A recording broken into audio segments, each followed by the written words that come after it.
বাংলার ভোটার হতে চান সিভি আনন্দ বোস। রাজ্যপাল সিভি আনন্দ বোস তিনি আজকে এসআইআর ফর্ম পূরণ করলেন এবং তারপরে তিনি বললেন তিনি বাংলার ভোটার হতে চান। কবিগুরু নেতাজির আদর্শে অনুপ্রাণিত বলে দাবি সিভি আনন্দ বোসের। বাংলার দত্তক পুত্র হিসেবে তাকে গ্রহণ করার আবেদন। আর সৌগত রায় কটাক্ষ করলেন, এমন দত্তক পুত্র চায় না Bangla. I had been here long time back. There is an emotional connect which makes me fixed to the land of Bengal. The language, the people, the culture, the tradition, the heritage, everything attracts me. I would like to be an adopted son of Bengal. That's why I thought I will also change my voting to Bengal. I love to be a voter here. I love to live here. I love to breathe the air which Rabindranath Tagore breathed and try to tread the path Netaji Bose treaded.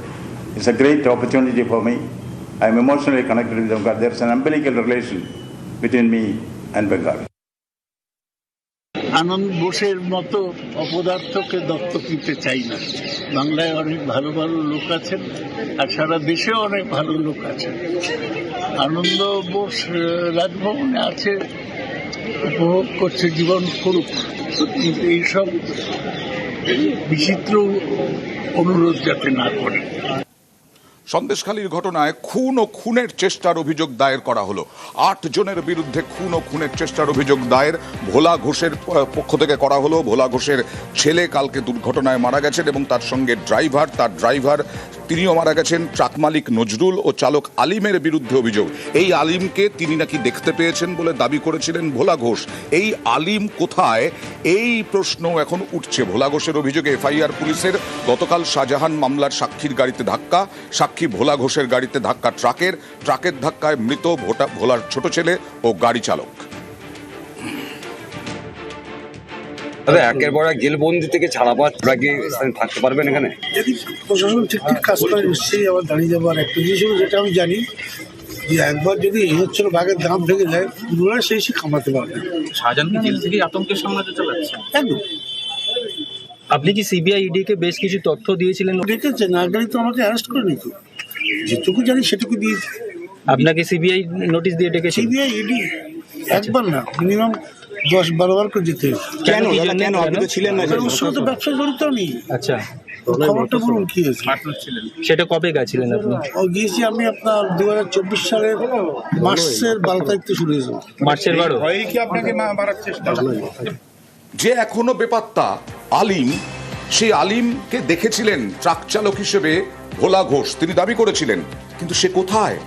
Shahjahan জেলে বসেই সাক্ষীকে খুনের চেষ্টা করেছে বলে অভিযোগ। আর ঘাতক truck চালক কোথায়, উঠছে প্রশ্ন। যদিও আলিমের বাড়িতে গিয়েছিল নিউজ 18 বাংলা। ট্রাক চালাতে পারেন না আলিম, এমনটাই দাবি তার স্ত্রীর। ফাঁসানোর অভিযোগ তার স্ত্রীর এবং শাহজাহান ঘনিষ্ঠ নয় বলেও দাবি তার স্ত্রীর। আলিমের স্ত্রী আবার স্থানীয় গ্রাম পঞ্চায়েত সদস্য। আপনার স্বামীর বিরুদ্ধে অভিযোগ উঠছে যে ভোলা ঘোষের গাড়িতে যে লরিটি ধাক্কা মেরেছে সেই লরি আপনার স্বামী চালাচ্ছিলেন। মিথ্যা কথা, ওটা আমার স্বামী ছিল না ওখানে, বাড়িতেই ছিল, কালকে মাঠে ছিল। মাঠে কখন আপনার স্বামী মাঠে গিয়েছিল বাড়ি থেকে বেরিয়ে? আমরা মৃত্যু বাড়িতে ছিলাম, 9টার সময় বাড়িতে এসছে, 9টার থেকে মাঠে গিয়েছে, 10টা নাগাদই তাও মাঠে ছিল। লাস্ট আপনার স্বামী কখন বাড়িতে এসছে? লাস্ট বাড়িতে এসছে 10টা নাগাদই বাড়িতে এসছে। তারপরে ওইসব এটা সেটা খবর হচ্ছে, তারপরে উনি 3টে নাগাদই কোথায় বার হয়ে গেছে। শাহজাহানের ঘনিষ্ঠ বলা হচ্ছে আলিমকে? ঘনিষ্ঠ না, এমনি পঞ্চায়েত সদস্য 1 নম্বর, আমাদের আগারাটি 1 নম্বর ব্লকের পঞ্চায়েত সদস্য আমি। তার জন্য কিছু হালি কিছু পরিচিত আছে, সেইভাবে ঘনিষ্ঠ না শাহজাহান শেখের সাথে। কেন বলা হচ্ছে শাহজাহান ঘনিষ্ঠ? তিনি কালকে গাড়ি চালাচ্ছিলেন আলিম। ওটা তো সবটা প্রমাণ প্রুফ না, ওটা তো সত্যি না, মিথ্যে করে তো ওরকম করছে। উনি গাড়ি চালাতে পারেন না? 16 চাকা গাড়ি কোনোদিন চালায় না, পার লিগামেন্ট কাটা, বলছি তো, অসুস্থ, কোনোদিন 16 চাকা গাড়ি চালায় না। তার সব প্রমাণ প্রুফ ডাক্তার দেখাচ্ছে, পার যে লিগামেন্ট কাটা, তার সে নিকাপ টিকাপ সব আছে বাড়িতে। সবসময় ওই পরেই ব্যবহার করে, পরে হাঁটাচলা করে। ভোলা ঘোষের বিরুদ্ধেও ধর্ষণের অভিযোগ। শাহজাহান মামলায় সাক্ষীর বিরুদ্ধে ধর্ষণের অভিযোগ মিথ্যে অভিযোগ বলে পাল্টা দাবি ভোলা ঘোষের। 2022-এ ভোলার বিরুদ্ধে ধর্ষণের অভিযোগ, 2020 থেকে বাড়ি ছাড়া থাকার দাবি ভোলার। তাহলে তিনি ধর্ষণ করলেন কি করে, এটাই প্রশ্ন তুলছেন ভোলা ঘোষ নিজে। গতকাল ধর্ষণ মামলার শুনানিতে যোগ দিতে যাচ্ছিলেন, সেই যাওয়ার পথেই দুর্ঘটনা। শাহজাহান কি পুরো পরিকল্পনা করে? সবটাই গোপন থাক, আপনার সবই সামনে আসবে। আপনার বিরুদ্ধে তো একাধিক মামলা ওরা করেছে। হ্যাঁ, আমি 20 সাল থেকে বাড়ি নেই, বাড়িতে না থাকা প্রচুর মামলা করেছে, সেটা লড়ছি। কোনো ধর্ষণের মামলা কি আপনার দুই ছেলের বিরুদ্ধে করেছে? হ্যাঁ, এই বাড়িটা লুট করা ছিল কিছুই নেই, আমি 20 সালে বেরিয়ে গেছি।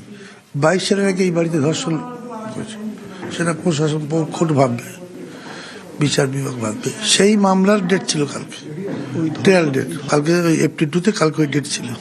সেই মামলাতেই কালকে যাচ্ছে। আপনি তো কালকে গিয়েছিলেন রাজবাড়ি আউটপোস্টে, এখন পর্যন্ত কমপ্লেন করেছেন?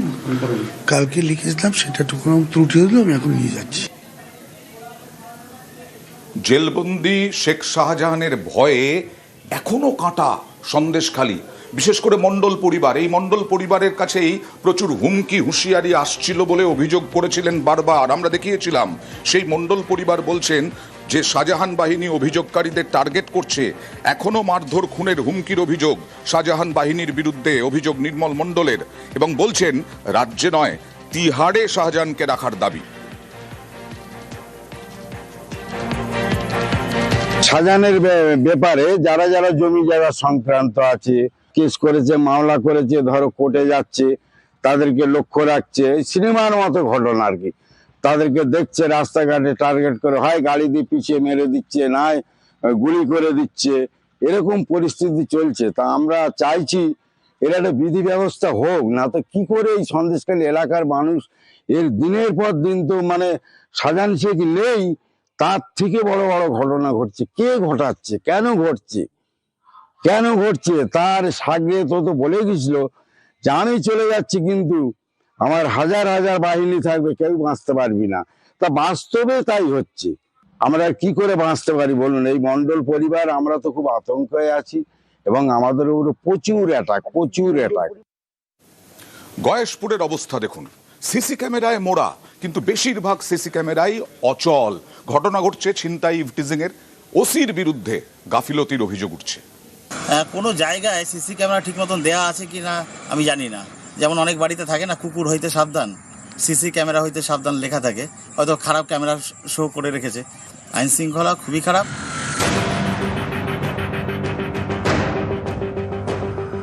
নদিয়ার কল্যাণী, এখানে 18টি ওয়ার্ড নিয়ে গয়েশপুর পুরো এলাকা। পুরোটাই গয়েশপুর ফাঁড়ির অধীনে।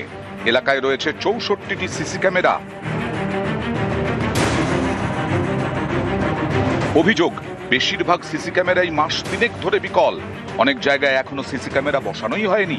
এখানে কোনো সিসি ক্যামেরা আছে সরকারি? না। কদিন ধরে নেই? এখনো বসেই নিয়ে দিয়েছে। এই সিসি ক্যামেরা নেই, নিরাপত্তাহীন ভুগছেন না? স্বাভাবিক কথা, সবাই ভুগছে। এই যে এখন ছেলেটা চিন্তাই হলো। সম্প্রতি ইভটিজিং এবং ছিনতাইয়ের একাধিক ঘটনা ঘটেছে এই গয়েশপুরে। 3রা ডিসেম্বর রাত 12টা গয়েশপুরের হারাধন কীর্তনিয়া দোকান বন্ধ করে বাড়ি ফিরছিলেন। অভিযোগ, আগ্নেয়াস্ত্র দেখিয়ে তার সোনার চেন এবং মোবাইল ছিনতাই করে 3 দুষ্কৃতী। বাধা দিলে তার হাতে কামড় দিয়ে পালিয়ে যায়। পুলিশ জানালেও কাউকে গ্রেফতার করা হয়নি বলে অভিযোগ।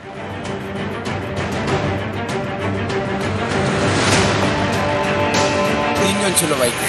আচ্ছা। বেরিয়ে আমি যখন এই সামনে এই একটা বাড়ির পাশে আসলাম, তখন ওরা আমাকে ইউটার্ন নিয়ে আমার পিছন দিয়ে ধরলো। সব মুখ ঢাকা ছিল। তারপরে আমাকে একজন চাকু বার করেছে, একজন পিস্তল বার করেছে। বার করে অনেকক্ষণ ধস্তাধস্তি করে আমাকে মারটা দিয়ে, কামড় দিয়ে আমার চেন আর মোবাইলটা নিয়ে চলে গেছে। থানা অভিযোগ করেছেন? হ্যাঁ, থানা অভিযোগ করেছে। মানে এখনো পর্যন্ত কোনো সময় নেই। এখানে নেই, সরকারি কোনো সিসি ক্যামেরা নেই, কোনোদিনই ছিল না। নিরাপত্তা নেই বলেই তো এগুলো হলো, নাহলে আমার বাড়ি থেকে আর 30 সেকেন্ডের পর।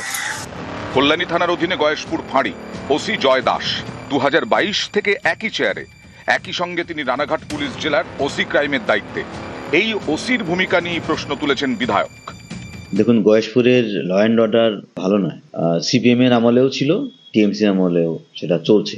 সিসিটিভি ক্যামেরা তো নেই ওখানে। যেখানে কল্যাণী পুলিশ স্টেশনের আন্ডারে, সেখানে ওসি তো ওখানে থাকতে পারে না। আইসি তো একজনই। এবার সে যদি ওখানে যদি মনে করে আমি নিজেই আইসি, সেটা that is up to on his routine changes, routine transfer. সেই রুটিন ট্রান্সফার কখন করে না?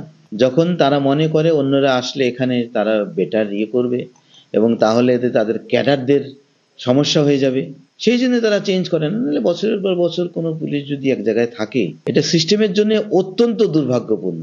বিক্ষিপ্ত কিছু ঘটনা আছে, যেমন আমি নবারুণ সঙ্গের মোড়ে একটা স্ন্যাচিং এর কেস হয়েছে, তবে সেটার সত্যতা কতটা আমি জানি না। বাড়ির সামনে বাইক আসছে, এখানে হিরোইন বিক্রি হচ্ছে, সেগুলো আমরা চেজ করেছি।